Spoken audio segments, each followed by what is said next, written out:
اللهم صل وسلم على سيدنا محمد. طبعا بعد لخبطة رمضان والعيد وكده. حبيت اعمل، مش هقول دايت لاني انا لما بعمل دايت بزهق منه. لا، حبيت اعمل وصفات صحية لنفسي وحبيت اشاركها معاكم. فتعالوا نشوف هنعمل ايه النهاردة. اول حاجة، انا هعمل النهاردة عيش الشوفان وهعمل لكم وجبة فطار حلوة برضو او ممكن نعتبرها غدا برضو. بص بقى، انا جبت كوباية شوفان، وحطيت عليها شوية خميرة صغيرين، خميرة فورية، وكمان أنا جايبة ملح الهيمالايا. طبعا هو أحسن من الملح العادي في الدايت وكده في الحاجات الصحية. فحطيت شوية ملح صغيرين برضو من ملح الهيمالايا. تمام كده. وجبت كمان كوباية ونص مية، وهبتدي بقى يا إما بالخلاط يا إما بالهاند بلندر. هبتدي أضرب الخليط ده كله. هي بصوا عيش سهل جدا وحلو جدا، يعني طريقته سهلة وكل حاجة، بس هو بياخد وقت شوية في التسوية. بس هي دي المشكلة بتاعته. تمام. طبعا احنا هنستبدل بقى الحاجات اللي هي مضرة شوية بحاجات هيلسي اكتر يعني. مش هنقول دايت ان احنا نحرم نفسنا، لا، هنبتدي ناكل كل حاجة بس نشوف البدائل الصحية بتاعتها. انا بعد ما ضربتهم بقى هسيبهم 10 دقايق كده لحد بقى ما الخميرة تتفاعل مع الشوفان وكده. شايفين ده شكله بعد 10 دقايق بيتقل شوية. تمام، يبقى احنا قلنا كوباية شوفان عليها كوباية ونص مية، شوية خميرة فورية صغيرين قوي وشوية ملح صغيرين.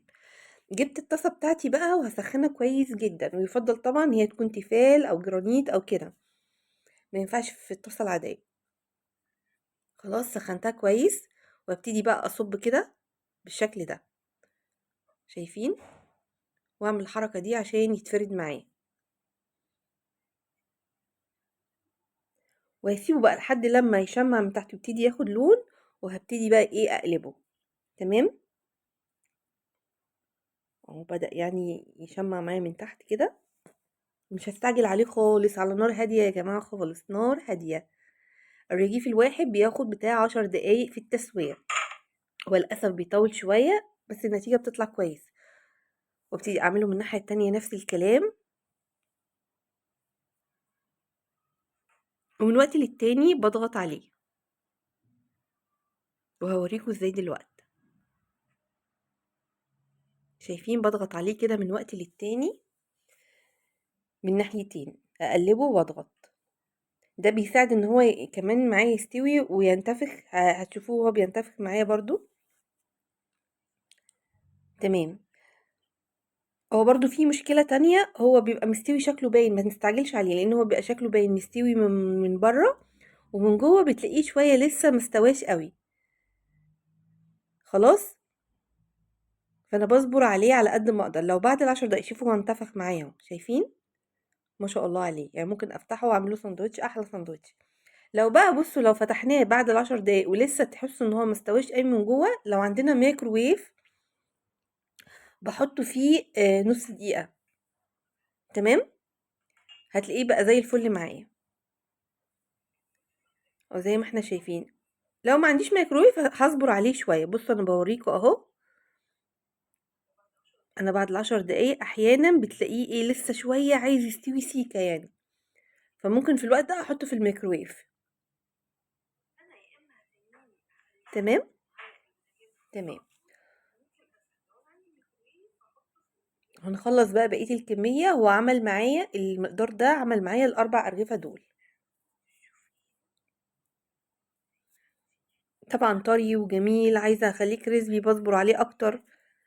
زي ما بقول لكم كده، ونحتفظ بيه في الفريزر عادي وايه ونبتدي نستخدمه.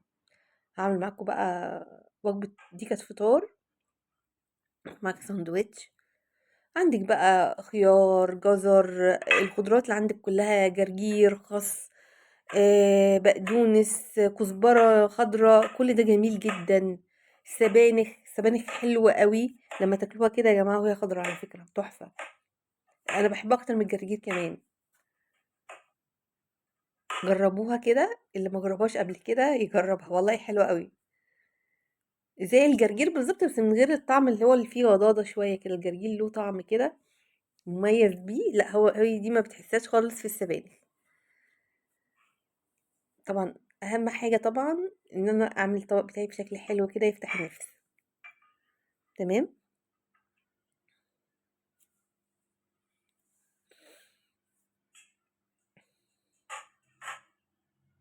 كنت سلقة بيض بقى. انا في الوجبة دي هاخد بيضاية واحدة بس، ورغيف اهو، بيشبع جدا.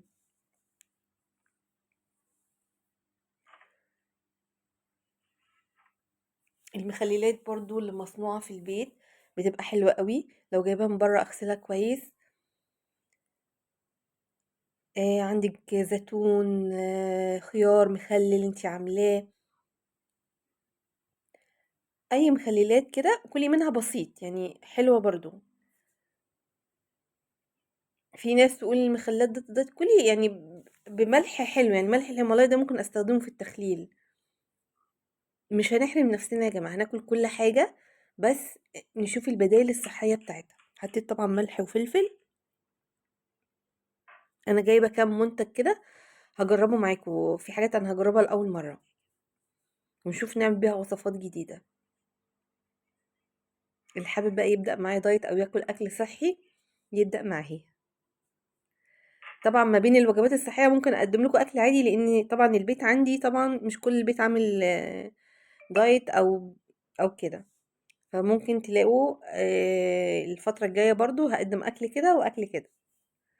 مش هحرمهم طبعا، انتوا عارفين فترة امتحانات وكده، مش هخلي الولاد يعملوا دايت. تمام. طبعا عشان ما يتفتحش معايا بقى انا عملته كده. هجيب بقى توث بيكس دي او اللي هي الخلة بتاعت الاسنان، بس طبعا نخلي بالنا واحنا بناكل ان احنا نشيلها.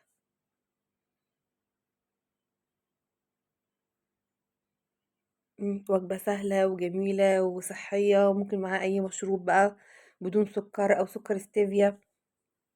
السكر ستيفيا ده جميل جدا، جربوه، انا مجرباه. نغير الملح بتاعنا بملح الهيمالايا او ملح صخري، برضو حلو. يا رب وصفتنا تكون عجبتنا النهاردة وجربوها. انا عملت شاي معاها، بس حاطه على الشاي سكر ستيفيا. تمام. اوريهولكوا اهو.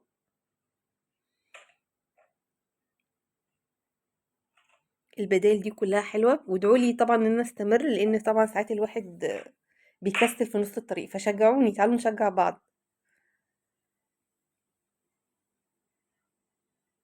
وزي ما قلت لكم اهم حاجه ان احنا نقدم الاكل بتاعنا بشكل حلو يفتح النفس، دي اهم حاجه. نطول مده الاكل بتاعنا واحنا قاعدين ناكل، بدل ما ناخد 10 دقايق ناخد تلت ساعه. ده برضو بيساعد ان احنا ناكل كميه اقل. نشرب ميه كتير. هاحاول انزل برنامج اللي هو شرب المية ده عشان افتكر كل شوية اشرب مية برضو، لو ده هيساعدني. نلعب رياضة، مش لازم رياضة عنيفة يعني وكده، ممكن كارديو. في طبعا تمارين جديدة كتير جدا على اليوتيوب ممكن نجربها. يلا، سلام.